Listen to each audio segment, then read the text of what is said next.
Number 3. Collapse mechanics. Why manifestation isn't working and what collapse actually requires. This post is about collapse. Not belief, not energy, not hope. Collapse is when something actually happens in the field. It is when your internal structure aligns strongly enough with a potential that the field has no choice but to render it. Many never reach this point. They think they are manifesting, they speak desires out loud, they wait for signs, they believe they are attracting something. The field, however, does not work off emotion, repetition, good, or bad. It works off alignment. It reads your structure. Your structure is the total shape of who you are, not what you want, not what you say, not who you want to be. It is the sum of your beliefs, actions, self perception, and patterns. If what you're calling in does not match the version of you that actually exists, the field doesn't collapse it. You may get a few signals. You may feel like it's close. You may even get temporary results that fall apart the next week. If those results didn't anchor, it didn't collapse. If it isn't sustained, it wasn't real. If it still hasn't happened, the field is waiting for something you haven't become. There are people who seem to get what they want quickly. There are people who always seem to miss it by inches. There are systems that reward those who play a certain role, no matter how out of integrity that role is. This can make it look like manifestation is about manipulation, luck, or power, when it truly isn't. It's about structural alignment with the result. That includes those who gain momentum inside systems built on distortion. They collapse outcomes because they are aligned with the collapse, even if it's destructive. Their alignment is coherent, even if it's corrupt. This post is going to explain exactly why collapse works for some and not for others. It will show why good people often fail, why spiritual effort often leads nowhere, and why hoping for results doesn't move the field at all. It will walk through the full mechanics of what collapse is and how it behaves in real conditions. We'll explain why good intentions don't land, why false signs appear, why some people succeed while others loop, why your success would be unmanageable if it arrived today, why nothing will collapse until you do. If you've been stuck, this post will not comfort you. It will tell the truth. It will explain what has actually been happening in the field when nothing shows up. It will name what has to change before anything will. The field doesn't respond to wanting. It doesn't recognize urgency. It doesn't measure how much something matters to you. It only reflects what is structurally present in your field. People often think their desire should count for something. They say they've been trying for years. They've visualized, they've journaled, they've followed spiritual advice. The field doesn't reward intention, it can only render coherence. Coherence is the version of you asking for the outcome is already living in alignment with it. That version has taken on the beliefs, actions, and identity that match the thing you're calling in. If you want love but carry resentment, the collapse will stall. If you want money but identify with scarcity, the field will keep reflecting the structure you're holding. The field scans for a fit. If your body, emotions, and environment don't match what you say you want, the signal remains unstable. The collapse wave never lands. There is no amount of spiritual vocabulary that can override this. You can believe in manifestation. You can feel close. You can collect signs. If the field doesn't see a match, nothing will appear. You are just not aligned. When the field converges around a signal strong enough to override other possibilities, that is what collapse truly is. You don't wonder if it happened. It lands, it becomes real, and it does not leave. Movement is often confused with collapse. Many think a job interview, a synchronicity, or a compliment means they're close. They think a sign is proof of alignment. Collapse is not a signal, as it is the arrival of the thing itself, in full, in form, with no gap left open. You don't collapse something halfway. If it disappeared, it wasn't real. If it keeps getting close, it's unanchored. Lots of people are stuck in loops with their lives filled with almosts, fragments, and symbols. They've never felt the full field render in response to who they've become. When a person emits an intention that is not fully coherent, the field does not collapse the full outcome. It returns fragments. These fragments can feel like signs, they can feel like progress, but not collapse. You may meet someone who almost matches what you asked for. You may get an opportunity that looks right but falls apart. You may see numbers, words, or patterns that seem to confirm you're close. These are echoes. They come from partial resonance as opposed to structural alignment. An echo means the signal went out. It means you really did send out what you attempted, but it came from a distorted structure. The version of you calling in the collapse still carried doubt, contradiction, or misalignment, so the field reflected that same structure back. This is where most people get confused. They think these signals are proof that something is working. They think it means the collapse is building up and nearing the goal lines. The field doesn't read it this way. It doesn't track partial collapses. It doesn't assemble echoes into a result. Each collapse is either complete or unfinished. False signs are not malicious. They are feedback, real-time feedback of where you are in your alignment. They tell you exactly where you are. If you want more than fragments, you have to admit from a version of yourself that has nothing left to fragment. Until then, every return will come back in pieces. A collapse can happen and still fail to hold. The moment may be real, the outcome may appear, and if your field cannot stabilize, the collapse will reverse. This reversal happens when the coherence that triggered the collapse fades too quickly. The field renders the result, then detects instability in the structure that received it. It pulls the collapse back. The event becomes memory, and the version of you that held it dissolves. This does not mean you imagined it.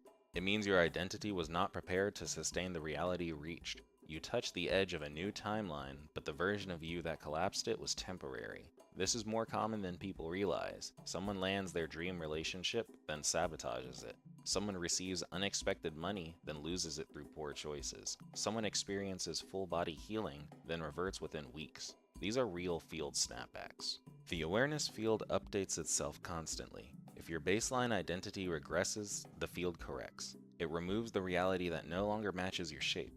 It does not care what you prefer. To hold what you collapse, your structure must remain consistent. You cannot reach a new state and then return to the habits, thoughts, or emotions that existed before it. If you do, the field will treat the collapse as premature. The result will disappear.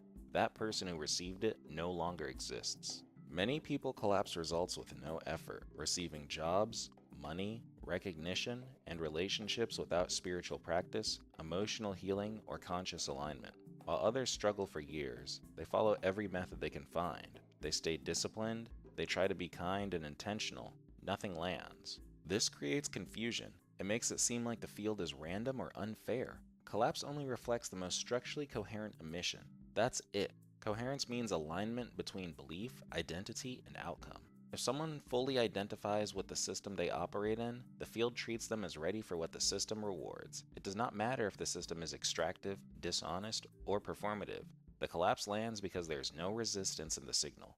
That is why someone who plays by the rules of a corporate structure, cuts moral corners, and accepts manipulation as normal can advance easily. Their internal alignment matches the outcome the system is designed to give. They are rewarded because they are structurally stable within the distortion. Meanwhile, someone else may be trying to collapse an outcome from a place of clarity, but they carry hesitation. They want to remain truthful. They don't want to sacrifice their values and still carry fear. They still carry shame about past patterns. They still wonder whether they deserve what they're calling in. That creates internal noise. The collapse wave splits. The field mirrors that split.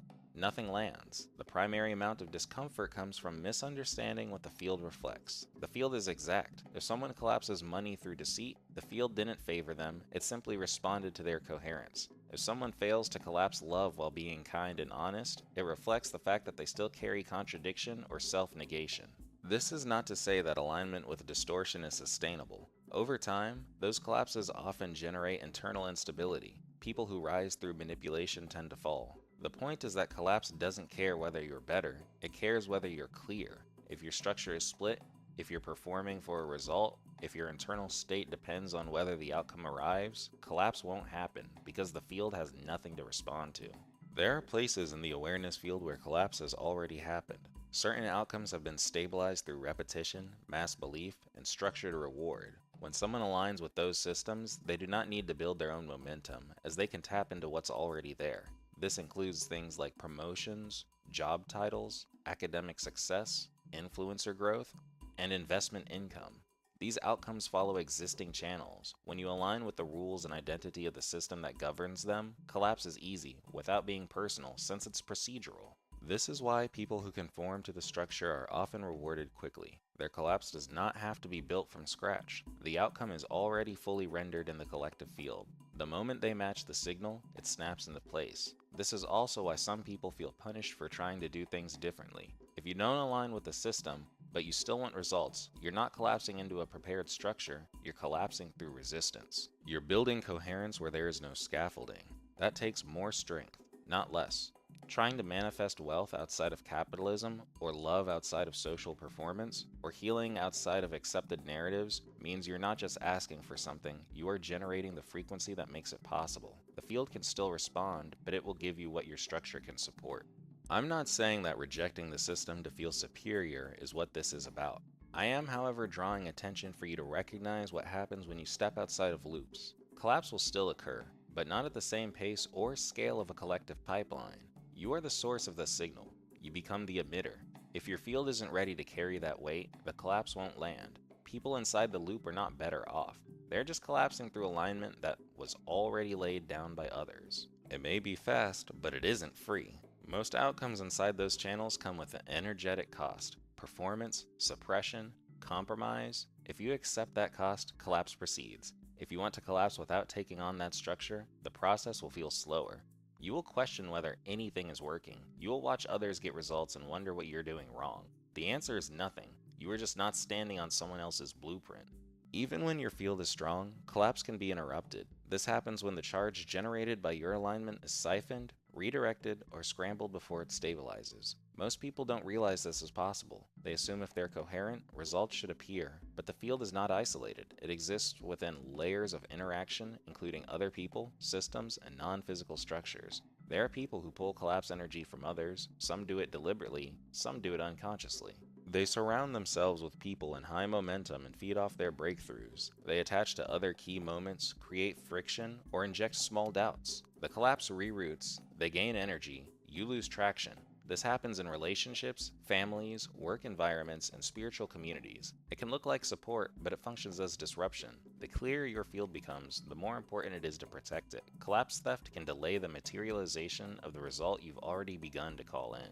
Beyond individual interference, there are also systems that contain collapse before it spreads. These systems don't care what you want. They monitor which outcomes begin to resonate outside the accepted structure. If your signal threatens to destabilize a loop, it will be interrupted. This interruption will come as confusion, fog, a loss of focus, emotional spirals, random disruptions at key moments. You forget what you were doing. You delay one more day. These systems are not technological. Some are energetic. They work through patterns of attention, self-doubt, and field-level pressure. If you are collapsing something that violates the current structure of consensus reality, you may feel this pressure increase the closer you get. That's not a sign to stop. It's a sign you're reaching the threshold. Collapse theft and containment are not permanent. They only work when your field is unguarded, porous, or reliant on external validation. Once you know how to recognize them, they lose power. Once you can apply your discernment, coherence, and honesty with yourself, you learn which alignments are yours and not yours to hold. Collapse starts when the version of you who receives the outcome already exists, fully before the outcome arrives. This doesn't mean pretending. It doesn't mean forcing yourself to act like something is real when it isn't. It means shifting into the structure that holds the result. Even if there's nothing yet confirming it will appear, you begin changing the way you think, the way you hold yourself, the way you speak about your life. You make choices that reinforce the future you've already claimed, without needing permission to do it. Not for the sake of the collapse, but because you've already crossed into that shape. This change is not loud. It doesn't happen with ceremony. It happens quietly. The field reads it instantly. When your structure no longer matches your previous timeline, collapse becomes inevitable. The field doesn't ask questions. It doesn't hesitate. It just lands. This is why people who collapse quickly seem detached from needing it. They aren't passive, they're already living it. The version of them that matches the outcome is already met. Collapse begins when the gap between your identity and your desire disappears. When you're no longer trying to get something, when you've already built the version of you that would have it.